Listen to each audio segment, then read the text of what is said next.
Leensu mee ka'ee tananii warra haadha gaaddisaa dhaqee dhufa. Ati jabbiloo tanaaf mee marga naa kenne isheen han dhufaamee ittaan haajamee nan. Oo, eenyu kana laan waamu seenaa nooraa eenyu? Ijoollee saree san irraa dhoowwara keessumaa eeyota laan waamu.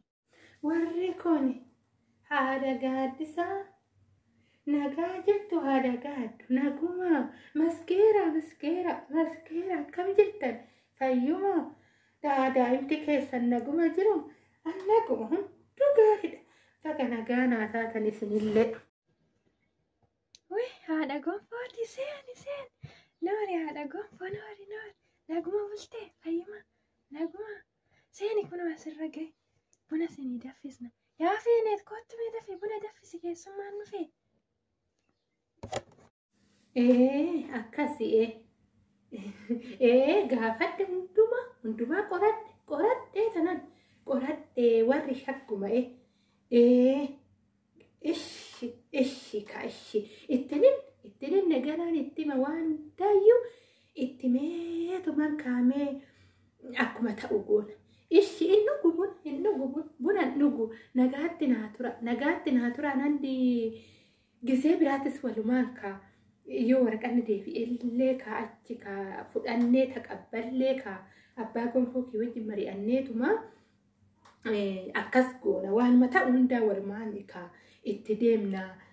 Meeleen sun haasofsiisa kaa waanuma naan jettu iyyuu hin beeku akkuma isinuu jettan dhirsii fi aduun ganama akkuma jettanii dhugaadha haadha gaaddisaa ogeettii ta'u dhugaadha yaa ollaa walii uffata akkasuma akkuma isaan yaade anillee akkasuma yaadaa anillee soddaan barbaada anuyyuu abeet haadha soddaa ta'uu jedhan ulfina qabdaaban ulfinuman barbaade gonfoon didee yuunivarsiitii galisitti hafuudhaan makoo jenna ijoollee xixiqqishuu tanatti hafuudha anillee mucaa xiqqicha kanatti intala tana gurguree mucaa xiqqicha kanatti illee nafuudha itti fuudhee tanan dubbas gurguradhe ilma itti fuudhe abeet haadha soddaati saniin booda baatu ulfina qaba. Ammallee waaqayyaa galatu abbaa gonfoo kiyyaa haa tolu ulfinuman qaba. Fardaa biisaan ulfinuman qaba. Haa galatamu rabbiin kan isa naa kenna. Ijoolleen kanaa naa kenna. Ishi turtii gaarii ishi. Wih, haadha gonfooti seen noori haadha gonfoo noori naguma bultee fayyuma naguma seeni kunoo asirra gahe buna sinii daffisna yaa fiineet kottu mee dafee buna daffisi keessummaan dhufee. Ollaa walii uffata jedhanii haadha gaaddisaa ta'u intalumati yaa leessuu kanaa fi jaarsi dhufe. Kunoo barumsa kana jetti kanuma fammee ollaa walii uffata isinuma faana mari'adha jedhee tanan ka'eetu dhufe. Mee maalum akkanaan jettan allaala jedhee tanani. Eenyu kana laan waamu seenaa nooraa eenyu? Ijoollee saree san irraa dhoowwara keessumaa eeyota laan waamu. Lakki naguman dhufe naguma hunduu naguma akkam isin ijoolleen keessan naguma ijoolleen kun babbarachaa ture jirti. Tiyyaallee numa babbaratti. Mee sinumattanii haajame har'aa haajuma wayii. Haadha gonfootiyya. Ani heerumsiifadha. Aduunii fi heerumni ganama namaa fayyadhan. Heerumsiifadhu. Siyaa heerum. Jangaadha. Maal gooti tamaartee timirtii jedhan. Dubarri hoo manaa baate maqaa isheen tolu. Dafii heerumsiifadhu. Abbaa gonfoo kee wajjin mari'adhu. Oduu ormaan dhaggeeffatin hin hojjetata mucaasuun mucaa gaariidha. Nan beeka addunyaa wannoo kiyyaati gaaddisaa kiyyaati. Yaa heerumtu kenni. Kunoo intalli warra haadha jorgee sana gartee ishii waraqata 9 dhufee waraqanni 9 dirasiin dhufeefiti didan.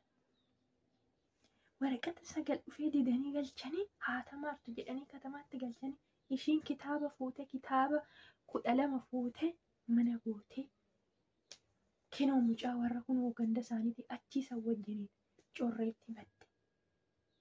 haati isaanii abbaa isaanii hamma mataan irraa cabe. Kana hundarra timirtiin maal godhe? Hin tamaarreenu.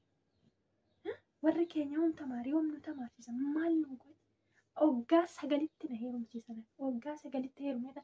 Waggaa 11tti feenetti yaadee. Kanaafuu ani heerumsiisi timirtiin homaa tokko bu'aan qabu. Jijaan gaadhu intalate. Jijaan gaadhu ijarran dabarsanii ture. Oduu namaa qabde. Maal godhe timirtiin bu'aa maal qaba? Dhiisi heerumsiisi ani siin jedha. Galii to'ee abbaa gonfoo wajjin mari'adhu. Waan kana hin didu innis warri sun warra jabaa. Warra jabaa dur warra abbaa lafaa turan warri sun. Kanaafuu kenni heerumsiifadhu ani jijaan gaadhu ilmoo ta'e siin jedha. Wanna biraa wanna siin jedhu qabu haadha gonfoo. Akkasii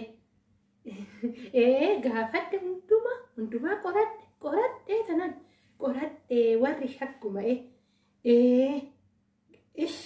ishi ittinin nagaraan ittima waan daayyuu ittimeetumaan kaamee akkuma ta'u goona.